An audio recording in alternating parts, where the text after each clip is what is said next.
Hello everyone, today we are checking out Blue Sugar by REN ZOTTO. I'm very excited to get into this one. Without further ado, let's just jump right on in 3, 2, 1, play. Flashing lights, warning. Ooh, alright.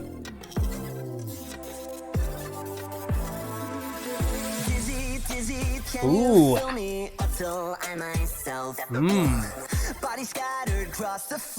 Already backing vocals.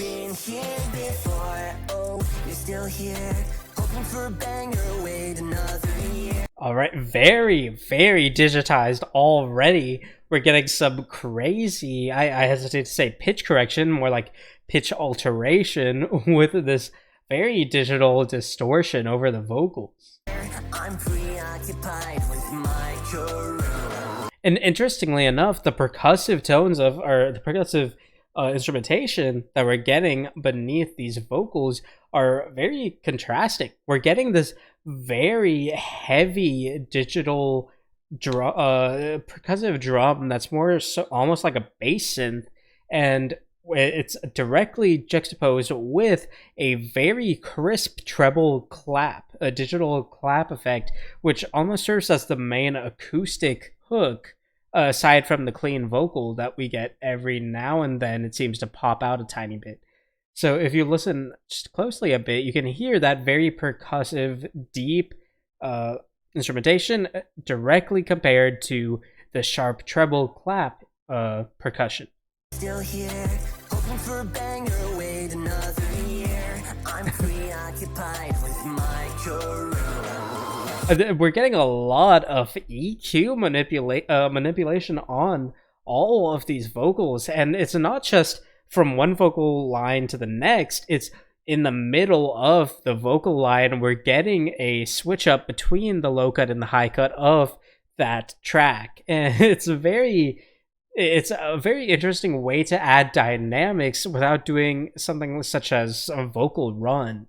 It's a very interesting area of expertise when you're taking a look at digital inflection as opposed to vocalist inflection, and what a mixer can do to manipulate the vocal track and add inflection where the vocalist stays fairly static. And that's not to detract from the vocalist's ability, because you still have to be able to know where you are in the mix and what you're singing, but still very interesting and pretty impressive as well to be able to add that digital inflection so smoothly. Ooh. Ooh, we're getting this arpeggiated. It sounds like either a key. It sounds like a keyboard, if I heard that right. And this arpeggiated keyboard, very sharp treble tones, but fairly low in the mix.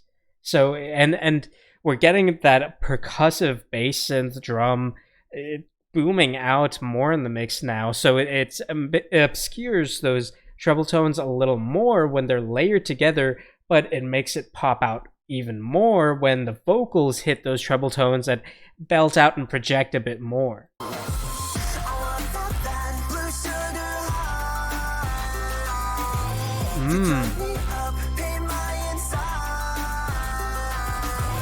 And again, we're getting that EQ manipulation in the middle of the vocal line. Obviously, it's very different from a lot of the other songs that we'll hear on this channel, where the vocalist is in charge of adding that inflection, manipulating their voice, and tightening their throat, increasing the velocity of their air, those different techniques to change how their vocals sound. Here is very much up to the mix and how they want to present the vocalist. And obviously there's different preferences and all of that, but in terms of just digital effects on vocals, this is pretty awesome. I'm actually really liking the effects on these vocals. Personally, I think maybe it would have been, I would like to hear how it would sound if the vocalist, tried to do those inflections acoustically and not through digitization. But I don't think digitization was like a wrong choice for the song. It sounds very smooth and very catchy. So I'm really liking how this is going.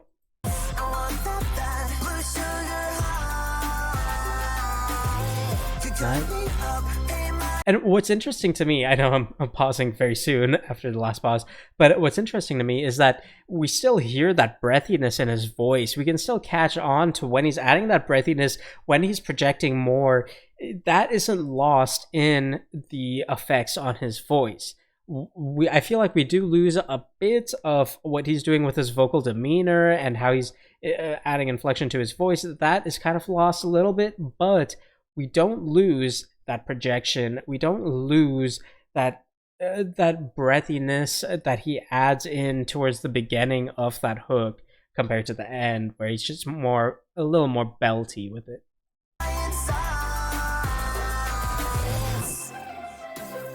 Ooh, and that was a nice transition.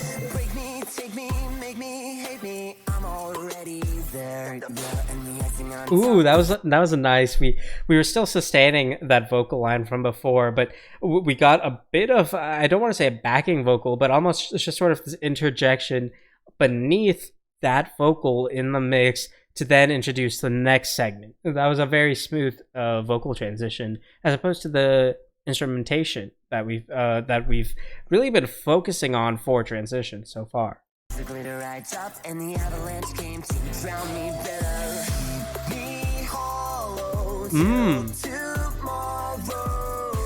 I'm liking the backing vocals there, and we could hear more of his voice in that line. We got to hear more of how he sings out and how he can change his voice. I really, really like how the mix let that pop out, let that show off. When I bother you with all my nice. And we're getting these digital keys up high now to sort of match this lift in tone, as well as just the projection we can hear here. The projection we can hear here is very, very clean. It's a very, even though we've got that digital effect still, we're getting more of his voice here. As I mentioned before in, I believe it was Amplify, I didn't like how the digital effect felt like it was obscuring his voice in certain parts of the song, but here it feels like it's legitimately adding to his voice. Even if there's, some opportunity costs there, we have to, take away certain parts of his acoustics to get that digital effect, but we can still hear his voice behind the effects, and it sounds good, which is first and foremost what you want. It sounds pleasant to the ear. And I really, really like how the mix is adjusting to the vocalist to let the vocalist take center stage. Without it can be very tempting when you're mixing a song like this to let the instrumentation control the song.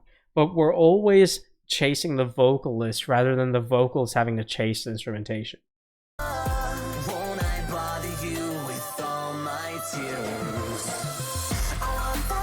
Nice. I love that.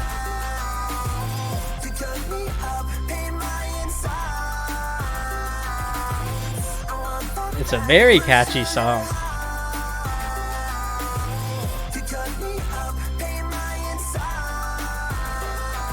I really, really like those arpeggiated tones descending in the back of that segment. That sounds so pleasant with him projecting out more and then sort of coming down in volume as the instrumentation starts to lull a bit towards the front of the mix. And then we get back to the beginning where it goes towards the breathier vocals that are a little more clean. And then we repeat that loop. It's a very addicting lull in the song. It's a very addicting hook. And I keep saying hook. I suppose it would be more accurate to say chorus. It's a very addicting chorus of the song. I really, really like that. Ooh, interesting instrumentation we're getting here. Ooh, okay. All right, playing around with the mix here. Nice.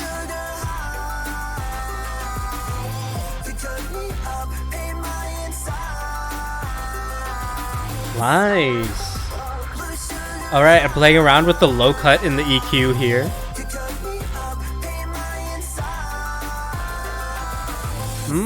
That was an interesting harmonization.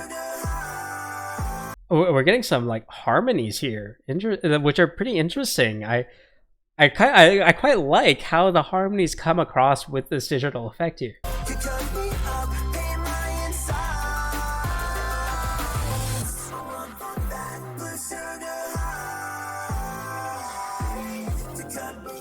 I like that.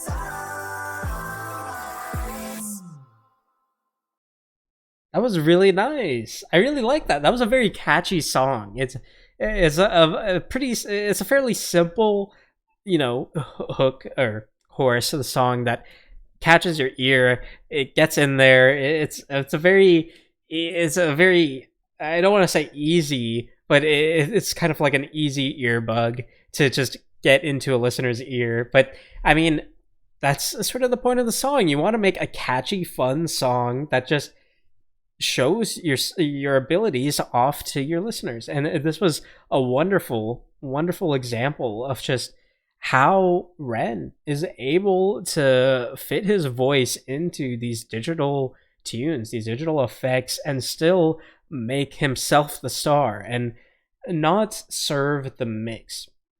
You want first and foremost, you want the mix of the song to serve you as the vocalist when you the vocalist, it's your original song. It's the focus is Ren. So like if this was just an original song of a band, then maybe some of the choices in the song would be very different, because the point of the song wouldn't be to showcase the vocalist necessarily.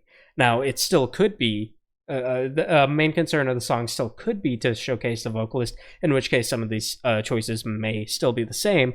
But if the point of the song was more just to be catchy as opposed to showcasing Ren, then maybe we would have gotten less of that vocal inflection allowed to pop out at certain parts of the song, and we would have kept it pretty suppressed, whereas the instrumentation likely would have taken a greater presence as opposed to those harmonies we got and some of the breathiness we were still able to hear despite the effects. I really like how the mix was aware of the purpose of the song and how to still showcase Ren's voice regardless of the style of or the aesthetic of the music. And that just shows a skilled music team. That shows a skilled vocalist, a skilled music team, a skilled person on the mix. It's a very beautiful piece that we were able to hear here. So I'm very, very happy with the song. Thank you very much for recommending it. And as always, feel free to recommend more in the comments below. Aside from that, I will see you all next time. Thank you so much.